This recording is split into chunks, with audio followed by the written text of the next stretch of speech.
I just want to give it some time because this is not a scheduled live. To be truthful, I wasn't even going to really do a live this morning, but apparently I got to move some space on my phone, so I couldn't do my morning inspiration. So I had to just go live really quick to inspire y'all. It doesn't matter, it's fine. I am currently on my way to church for the second service. First service, it starts at 3 o'clock in the morning, my time. And I was late. Oh my gosh, because it is via Zoom, the one that I do at 3 o'clock in the morning. And for some reason, I slept through and I woke up because the cat was outside crying, trying to come in. And it woke me up. And so I just jumped on. I was late, but I still got to get some good, you know. And so now I'm on to 8 o'clock service. I don't preach until tonight, but I'm gleaning from others' gardens this morning. But I just wanted to say good morning, you guys. We are almost at the end of the third quarter. We're about to enter into August, and I'm sitting here like, yo, this is crazy. Like, it's going fast. It's going fast. But I'm excited about all that we are going through. You know, I celebrate the hard times, and I know that a lot of people, that sounds crazy. Like, why would you celebrate the hard times? But I want to challenge the thought pattern or the thought process. If the only time we are excited is when things are going good, to me, not saying for you, but for me, it's just a little bit off, because good times are great. But I implore you to think of this like this. When I am going through hard times, when I'm going through obstacles, when I'm going through difficulties, when I'm going through hurt, like, those are real emotions, things that really, really get you down. But when I see how I got through it, how God got me through it, how people in my family that love me, my friends, they hold me down, they help me get through it. I see, when I look back, how God got me through it. I can give him his praise. I can give him his glory, because I'm praising him while I'm in the situations, and I'm thanking him while I'm in the situations. But then when it's over, I get to look back and say, you really did that, God. You really got me through it. For one. For two, I get to look at myself and see that I am stronger than I may have originally anticipated that I was. Sometimes, we'll say stuff like, I can't, that's too much, I'm not doing that, that's too hard, and stuff like that. And we put limits on ourselves to what we can be comfortable with and what we can't be comfortable with. And we'll say stuff like, that's too much for me, I can't do that, I'm not built that way. Maybe that's for you, but that's not for me. But guess what? When we go through those hard times, like, I can recall when Earl and I, Earl was in the military, I was just, I was his wife. But when we got out of the military, we moved to Michigan, and then he was working. I had just had Selena. I wasn't working. He was working. They let him go to his job right when the rent was due.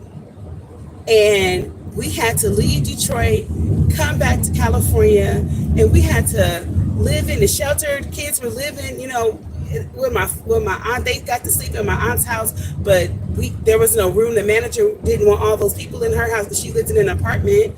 So our children could sleep sleep on the floor in her apartment, but Earl and I were sleeping in our van. A lot of people could have been like, I can't handle that.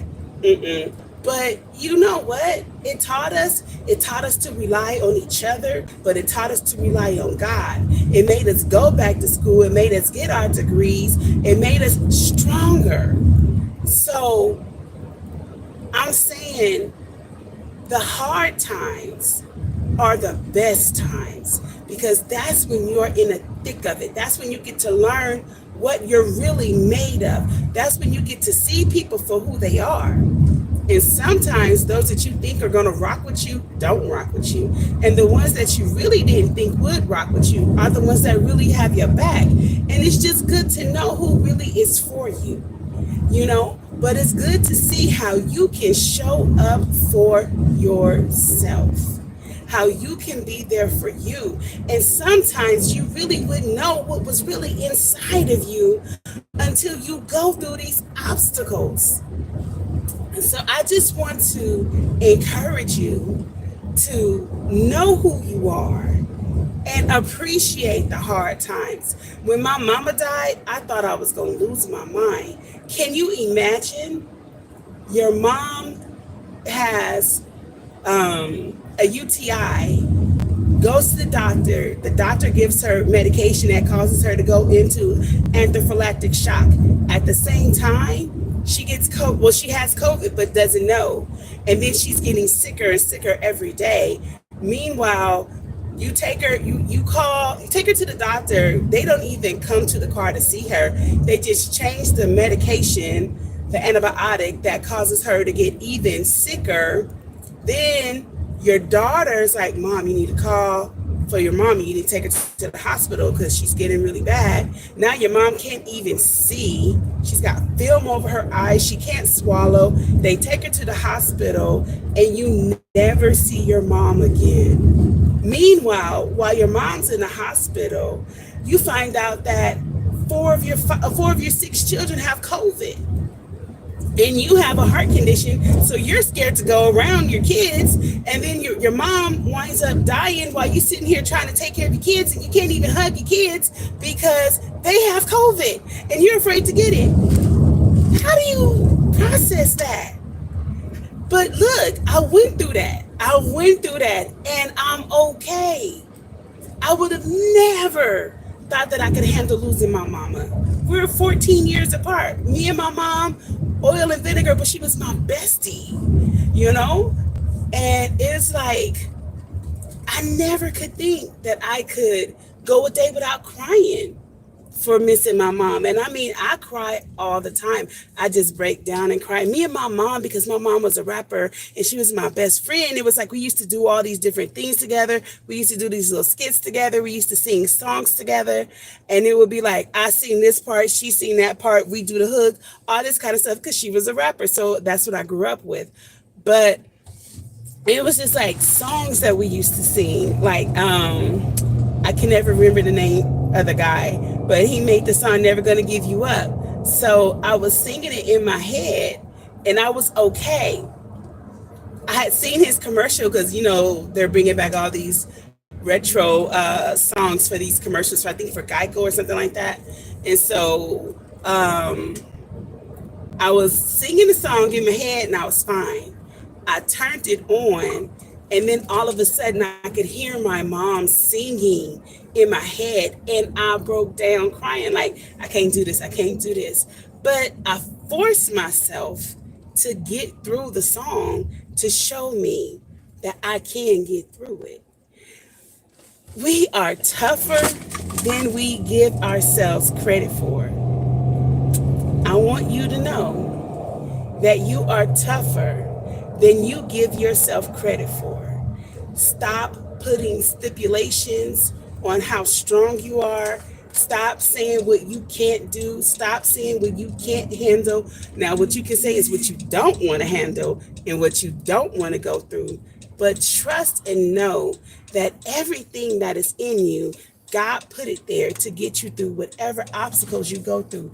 And whatever you can't do, He's right there to guide you through the rest. So that's my spiel for today.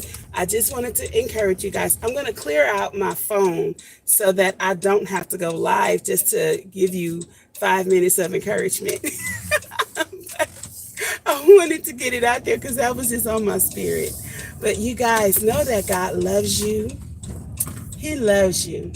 I love you. So you better love you. All right? Bye-bye for now, y'all. Bye-bye.